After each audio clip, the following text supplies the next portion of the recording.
안녕하세요. 저는 40대의 딸아들 남매를 키우고 있는 주부입니다. 40대라고 저를 소개하는 게 아직 너무 어색하고 약간 서글프네요. 결혼하고 애들 낳고 키우다 보니 시간이 야속할 정도로 너무 빠르게 흐른 거 있죠. 제게도 젊은 시절 예쁠 때가 있었는데 지금은 완전 아줌마가 다 된 듯 합니다. 평소에 막장 드라마나 내용이 딥한 소설, 드라마나 이런 거 보는 걸 너무 좋아하거든요. 그러다 이 유튜브 채널을 알게 되었고 완전 푹 빠져 살고 있답니다. 늘 사연을 듣기만 하다가 문득 제 사연도 올려볼까 싶어서 용기를 내어 올려봐요. 30대의 남편이랑 만나게 되었습니다. 딱 이때가 제일 친한 친구들 중 저랑 친구 하나만 빼고 다 시집을 간 상황이었어요. 총 6명인데 4명이 가고 2명이 남으니까 아흐 괜히 불안한 겁니다. 결혼은 하고 싶은데 마땅히 원하는 사람은 없고 마음 가는 사람이 없다 보니까 고민이 너무 되더라고요. 흘러가는 대로 아무 생각 없이 있다 보면 좋은 사람이 나타나겠지 그렇게 생각을 하다가도 또 다른 마음으로는 과연 이러다 좋은 사람을 만나서 결혼할 수 있을까라는 생각이 들기도 했습니다. 이게 참 주변에 남은 사람이 많으면 별 생각이 없었을 건데 남는 사람들이 별로 없어지다 보니까 점점 불안해지더라고요. 한참 이런 생각을 하던 중 소개로 만난 남편은 딱 첫눈에 제가 반했습니다. 원래 따지는 게 많은 피곤한 성격이라서 마음에 드는 사람이 별로 없는 편인데 그냥 보자마자 아, 이 사람이다 싶었어요. 결혼을 한다면 꼭 이 사람과 해야겠다. 무조건 이 사람을 잡아야겠다는 생각이 들었습니다.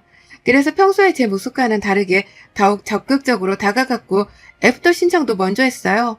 남편 역시도 제가 마음에 쏙 들었는데 적극적인 제 모습을 보고 더 호감을 느꼈다고 합니다. 이런 남편과 여러 번의 만남 끝에 연애를 하게 되었죠. 저희는 1년 정도 연애를 하고 곧장 결혼하게 되었어요. 그 덕에 꼴찌로 가는 걸 면하긴 했답니다. 다행이죠. 남편과 결혼했을 때 저희 나이가 많은 편도 아니었고 딱 적당한 나이라 바로 아이를 가질 생각은 없었어요.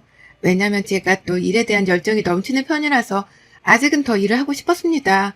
아무래도 아이를 낳고 키우다 보면 회사 일에 신경 쓰지 못하고 결국 경력 단절로 이어지는 경우들이 많은 걸 제가 너무 잘 알아서 적어도 전 그렇게 되고 싶지 않았어요. 어느 정도 커리어를 더 쌓아두고 아이를 낳고 싶었죠. 또 아이를 낳고도 바로 복직을 희망했습니다. 그러나 어디까지나 이건 제가 생각하는 꿈일 뿐 현실은 너무 달랐어요. 저희 부부는 반년도 안 된 시점에 아이가 생겼고 너무 당황스러웠습니다. 최소 1년 동안은 아이의 임신 계획은 없었는데 저희가 조심하지 못했던 탓이겠죠. 멍하고 당황스러웠지만 당연히 기분이 좋았고 축하받을 일이라고 생각했어요. 조금 계획보다는 이르지만 첫 아이를 임신한 상태로도 문제없이 회사를 잘 다녔습니다. 제가 출산 예정일 거의 직전까지 꽉꽉 채워서 일을 하고 육아휴직을 한 후 돌아올 계획이었는데 회사에서는 너무 서운한 말을 하더라고요. 애기 낳고 이런저런 핑계로 빠지는 일 많아지지 않겠냐면서 공고사직을 권했죠. 소문으로만 들었는데 정말 여직원이 임신하면 해고하는 못된 회사를 제가 다니고 있었더라고요. 이전에 산소가 비슷한 경험을 해서 놀라웠는데 그 이후에는 딱히 출산하는 직원이 없어서 잊고 살았습니다. 그러다 제가 그 상황이 되니까 바로 그만두라고 압박을 주는데 와 이거 정말 서럽더라고요. 결국 저는 애정일도 꽉 채우지 못하고 출산 2달 앞둔 시점에 퇴사를 하게 되었습니다. 그때 심적으로 정말 힘들었고 많이 울었어요. 그간 제가 그 회사를 위해 얼마나 열정을 다했는데 이럴 수 있나 싶었죠. 심지어 육아휴직도 꽉꽉 채우지도 않고 적당히 몸조리만 하고 돌아오겠다고 했는데 해도 너무하다 싶었습니다. 본인들은 와이프도 없고 자식 손주도 없는 건지 참 서럽더라고요.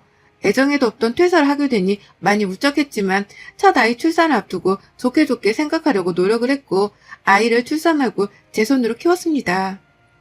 사실 저희 부부 벌이가 나쁜 편이 아니라서 여유가 없는 편은 아니었어요. 다만 남편은 시댁에 매달 생활비를 줘야 하는 상황이라서 여유가 있는 연봉이어도 여유가 없었습니다. 그렇게 해야만 했던 이유는 시댁에는 시부가 먼저 가시고 시모와 시누이 둘이 살아요. 시누이는 저 당시에 막 30살이 되었을 때였는데 직업이 없었고 카페 오전 타임 아르바이트를 하면서 지냈습니다. 처음에는 창업에 관심이 있는 건가 싶었으나 자세히 들어보니 시누이는 회사 생활이 본인에게 너무 맞지 않는다는 이유로 회사를 그만두고 최소한의 벌이만 하는 거였죠. 저렇게 카페 아르바이트를 해서 한 달 버는 돈이 100만 원도 안 될 때가 많다고 하던데 그걸로 본인 생활비는 하는 건가 싶었습니다.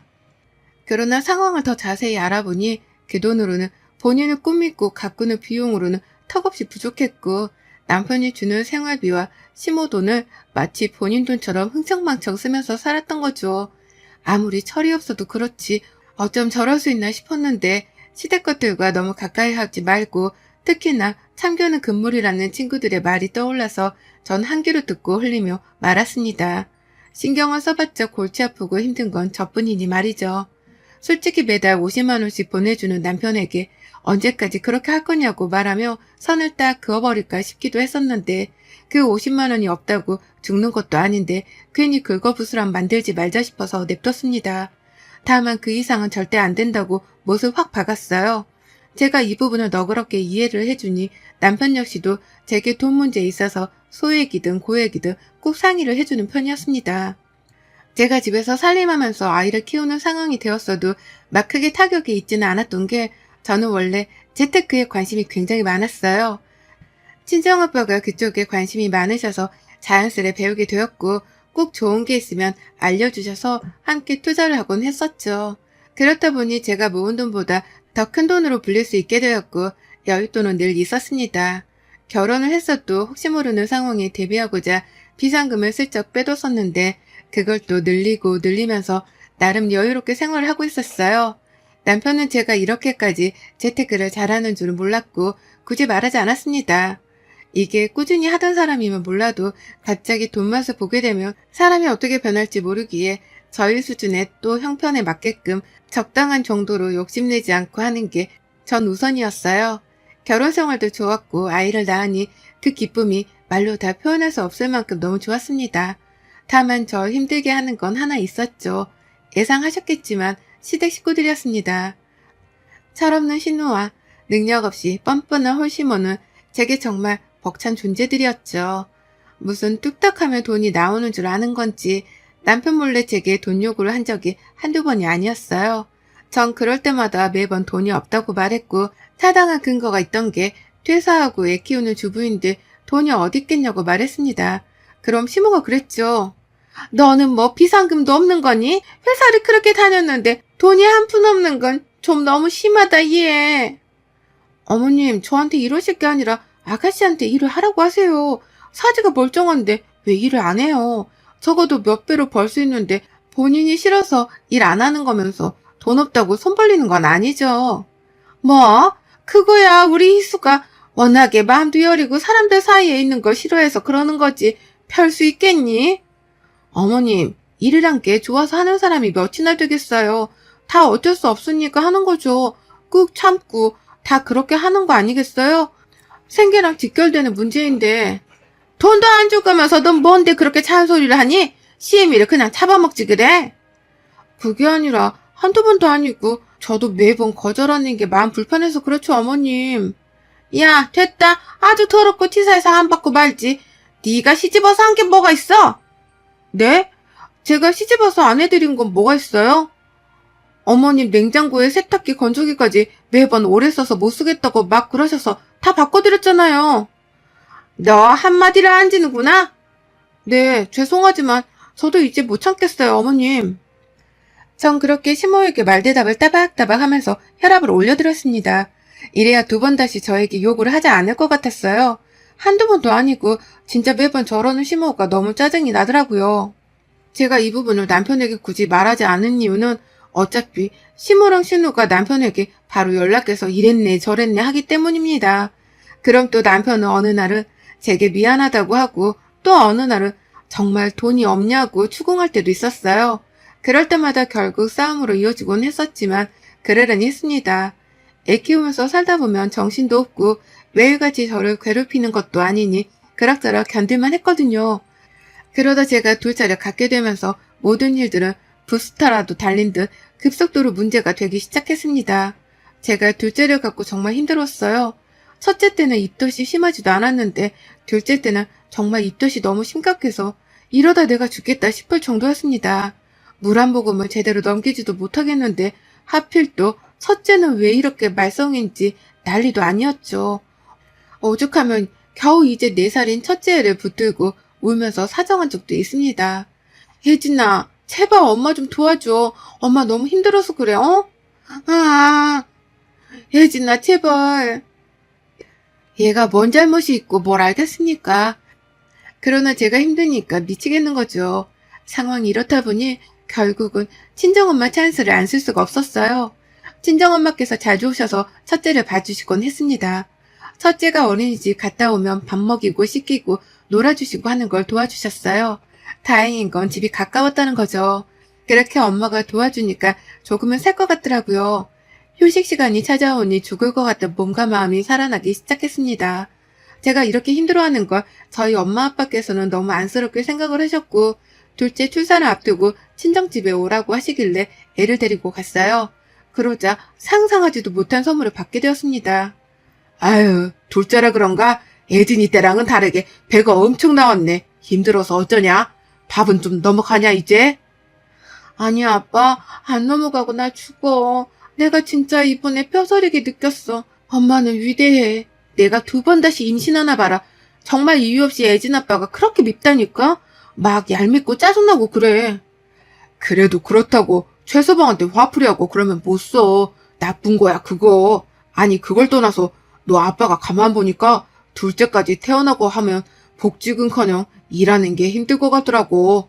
아무리 재테크하고 여윳돈이 있다고 해도 매달 돈이 정기적으로 들어와야 너도 마음이 편하겠다 싶어서 아빠 저쪽에 아파트 하나 있는 거 알지?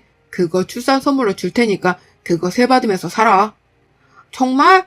나야 좋지. 세상에 부자 아빠 두니까 이런 게 좋네요.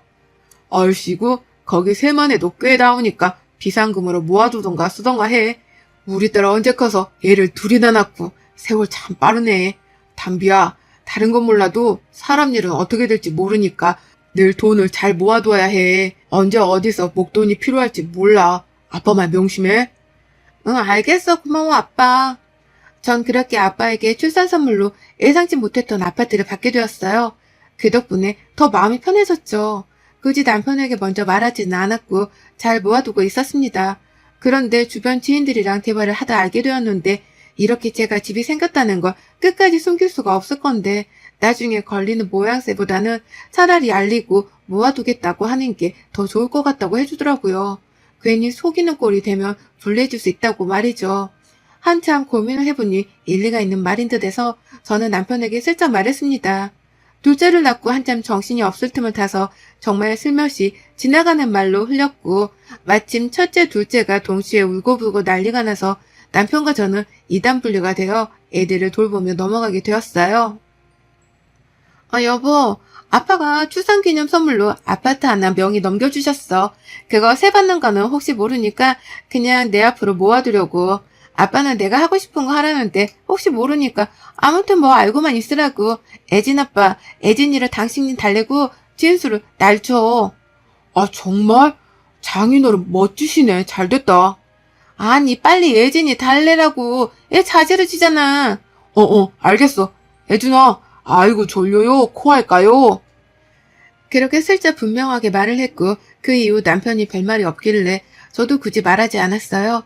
딱 이맘때쯤 갑자기 심호에게 전화가 왔습니다. 별로 받고 싶지 않았지만 오랜만에 전화가 오기도 왔고 별 생각 없이 받아봤어요. 나다. 지금 통화 괜찮지? 네 어머님. 글쎄 우리 희수가 곧 결혼을 할 것 같거든. 그래서 너네들이랑 상의할 것도 좀 있고 해서 얼굴 좀 보면 좋겠는데 니들이 올래 우리가 갈까? 편한 대로 해. 아니다. 아무래도 진수가 아직 어리니까 우리가 가는 게 좋겠지? 네. 그래 주시면 감사하죠. 그런데 아가씨가 결혼하는 거예요? 무려 성형외과 의사야. 거기다 의사 집안이고 개인 병원도 갖고 있는 거 있지? 내가 우리 희수 일 안 한다고 한심하게 봤었는데 실속은 있는 애 아니니? 여자 팔자는 다 이런 거다.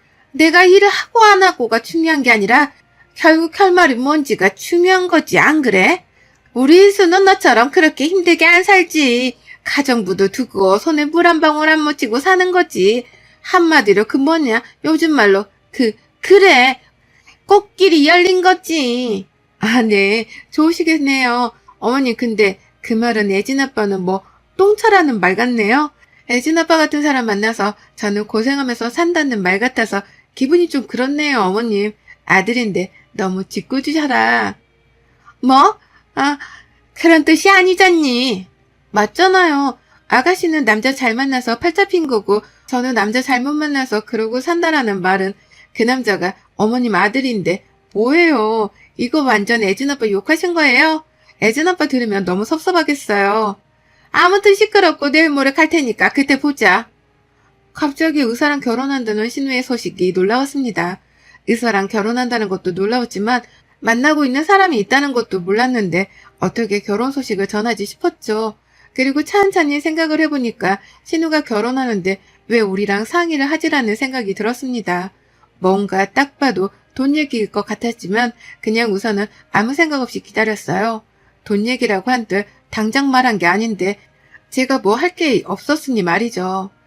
그렇게 당일이 되었고 신우와 신모는 저희 집으로 찾아왔습니다. 마침 애들 낮잠 시간이라 애들을 모두 재웠고 신우와 신우 그리고 저희 부부가 둘러앉아 대화를 나눴죠. 이야, 최희수.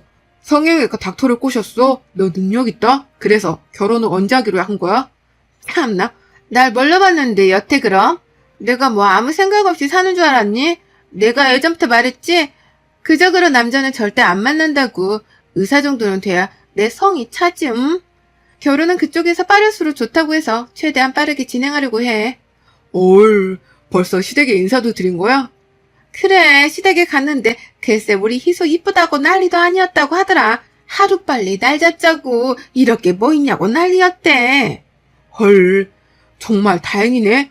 아니 근데 뭐 우리랑 의논할 게 뭔데?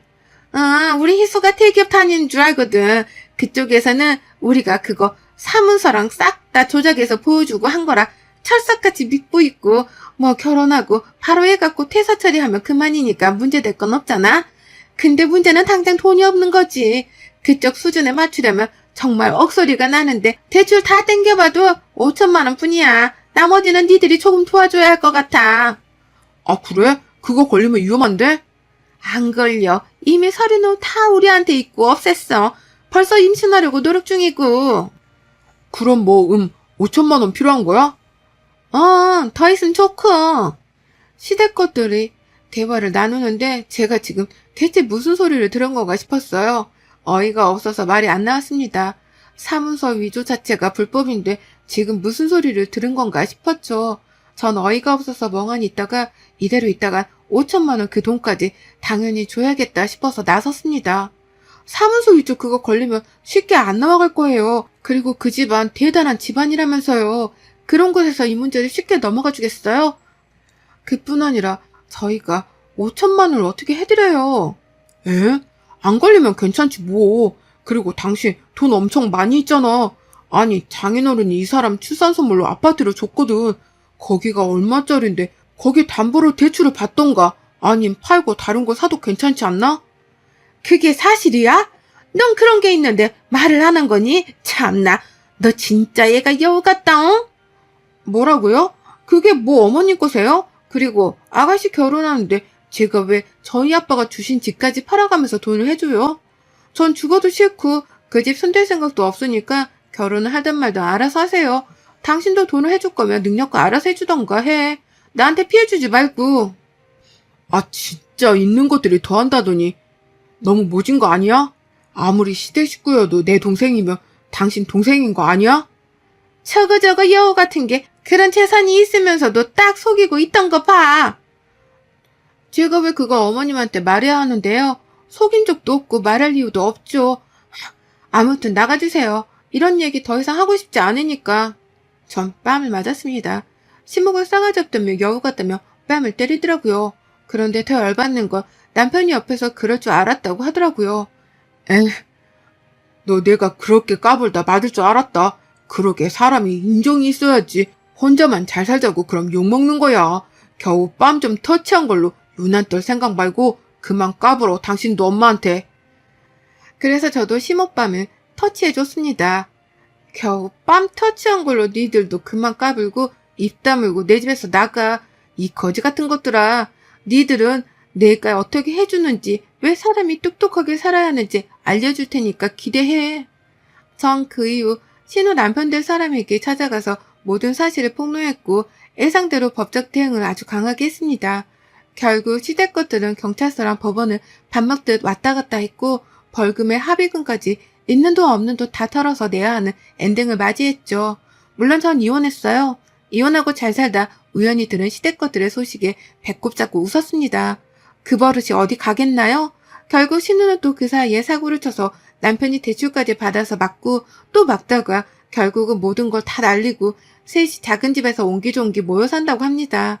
그리고 시모는 남의 집에서 청소를 해주며 일을 하고 신우 역시 식당 일을 하며 어떻게든 살려고 발버둥 치고 있다고 해요.